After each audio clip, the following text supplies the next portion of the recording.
അപ്പൊ ഇത് വെള്ളാപ്പള്ളി നടേശനെ വേണ്ടത്ര പ്രതിരോധിച്ചില്ല. അദ്ദേഹത്തിന് കാറിൽ കയറ്റി കൊണ്ടുപോയി.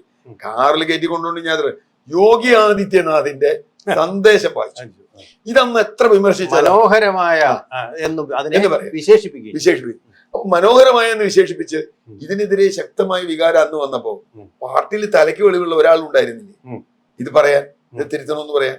ഇല്ല. പിണറായി വിജയന് തിരുവാതിര കളിച്ചപ്പോ കൈയടിച്ചതാണ് ഇപ്പോഴത്തെ general secretary M A baby. താളം പിടിച്ചതാ കാരണബോധം തിരുവാതിരയ്ക്ക് എന്ന് പറഞ്ഞാൽ അതൊക്കെ ഒരു പാർട്ടിക്ക് ഒരിക്കലും വരാൻ പാടില്ലാത്ത കാര്യങ്ങളാ. അപ്പൊ ആരെങ്കിലും വന്ന് ഇന്നിപ്പോഴും അത് കണ്ടെത്തിയിട്ടില്ല കേട്ടോ. തിരുവാതിര കളിയുടെ കുഴപ്പം കണ്ടെത്തിയിട്ടില്ല. കാരണം പിണറായി വിജയനെ രക്ഷിക്കണം, പിണറായി വിജയനെ രക്ഷിച്ചു നിർത്തണം.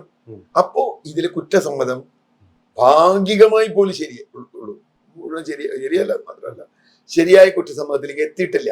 ഒന്ന്, അതിന് കാരണം ഈ ജനാധിപത്യം ഇല്ല എന്നുള്ളത്. ഇപ്പോ ഞാൻ ഒരു ചെറിയ ഉദാഹരണം പറയാം. UDF മന്ത്രിസഭ വന്നിട്ട് ഒരു മാസം ആവണല്ലേ ഉള്ളൂ, ഒരു മാസം അവിടെ ഉള്ളൂ. അതിനിടയ്ക്ക് ബിന്ദു കൃഷ്ണ പോയി വെള്ളാപ്പള്ളി നടേശനെ കാണും. ബിന്ദു കൃഷ്ണ എതിർക്കുന്ന യൂത്ത് കോൺഗ്രസ് ആദ്യം, മനസ്സിലായോ? യൂത്ത് കോൺഗ്രസ് എതിർക്കുന്നു, മൂത്ത കോൺഗ്രസ് എതിർക്കുന്നു, ബാക്കി ആളുകൾ എതിർക്കുന്നു, പൊതുസമൂഹം എതിർക്കുന്നു. പെട്ടെന്ന് കോൺഗ്രസിന് യൂട്ടേൺ എടുക്കേണ്ടി വന്നു.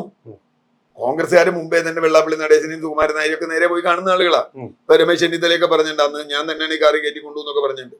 പക്ഷേ അതിന്റെ ഇമ്പാക്ട് എന്താന്ന് മനസ്സിലായോ?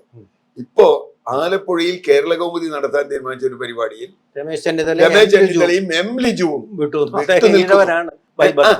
ഞാൻ പറഞ്ഞത് അവിടെയാണ് അതിന്റെ പ്രശ്നം.